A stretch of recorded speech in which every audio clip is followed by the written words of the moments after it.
Le prophète Mohammed, le messager d'Allah.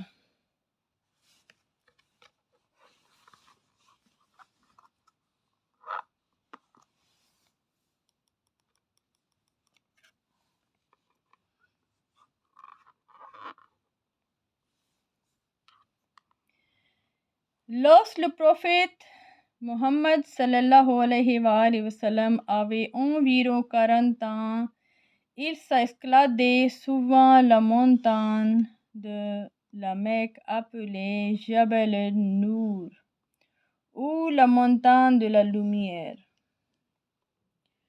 Près du sommet de cette montagne, il y avait une grotte appelée la grotte de Hira. C'était sa retraite préférée. Il adorait s'asseoir là-bas et penser à Allah.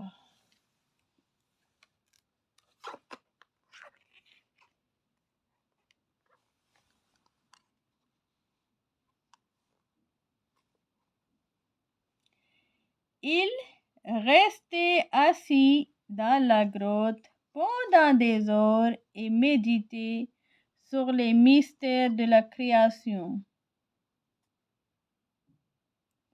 Souvent, le prophète sallallahu alayhi wa sallam restait seul pendant des jours dans la grotte de Hira.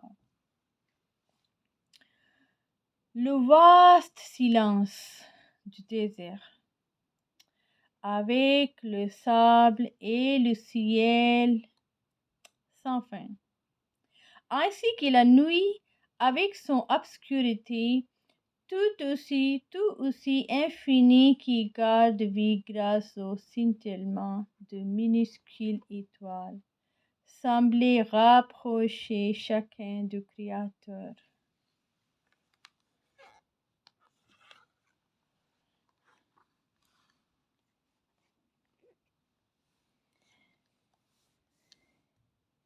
Il n'y avait rien que le prophète Mohammed sallallahu alayhi wa sallam aimait plus que la solitude de la nature pour prier et penser à Allah.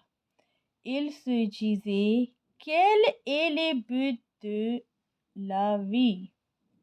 Qu'est-ce que Allah exige de nous? Le prophète Mohammed sallallahu alayhi wa sallam passait des jours entiers dans la solitude de la grotte perchée.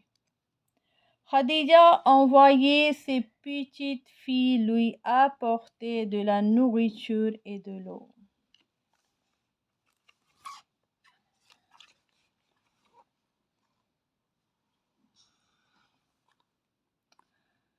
De cette façon, des mois et des années passèrent.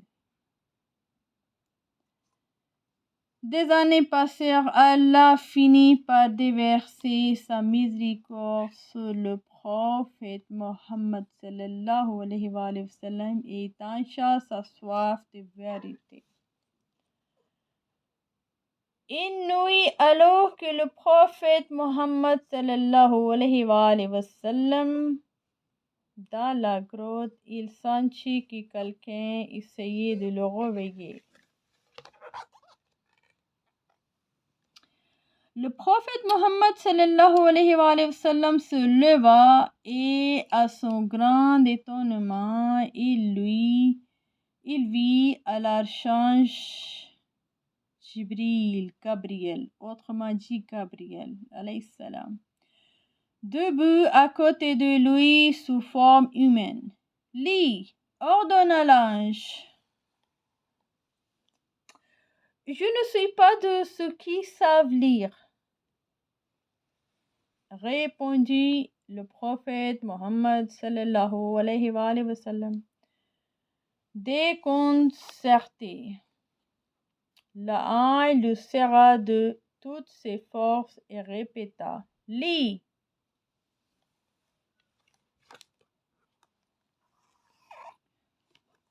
Totalement perdu, le prophète Mohammed sallallahu alayhi wa sallam lui répondit de nouveau, Je ne suis pas de ceux qui savent lire. Là, il le sera de nouveau et dit, au nom de ton Seigneur qui a créé le prophète sallallahu alayhi wa sallam. Sentit que ces mots allaient être gravés dans son cœur.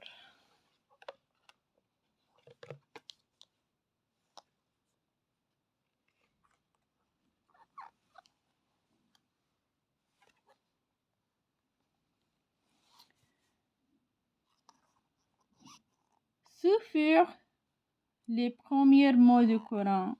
De cette manière, Allah fit de lui le prophète de toute l'humanité et commença à lui relever le Coran. Mais l'expérience dans la grotte de Hira secoua le prophète Mohammed sallallahu alayhi wa sallam au plus profond de lui-même. Troublé et effrayé, il rentre directement chez lui et parla à Khadija.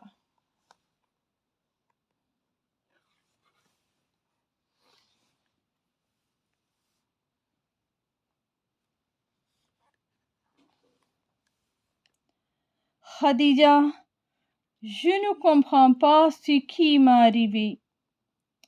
Je m'inquiète pour ma vie, déclara le prophète Mohammed sallallahu alayhi wa sallam. Le voyant trembler de choc et de détresse, Khadija lui mit une couverture et le réconforta avec des paroles aimables.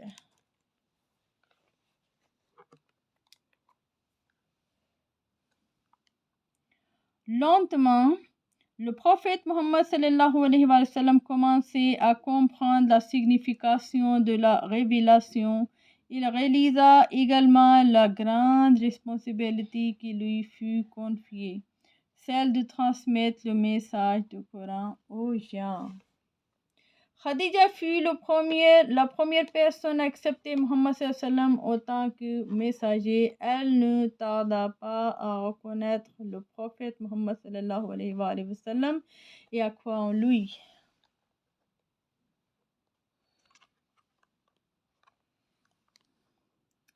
Le prophète Mohammed sallallahu alayhi wa sallam nous demande de transmettre le message du Coran aux gens. Transmettez de moi ne serait-ce qu'un seul verset, disait-il. Il est du devoir de chaque musulman de partager le message du Coran autour de lui et présentant des copies du Coran en français et dans d'autres langues.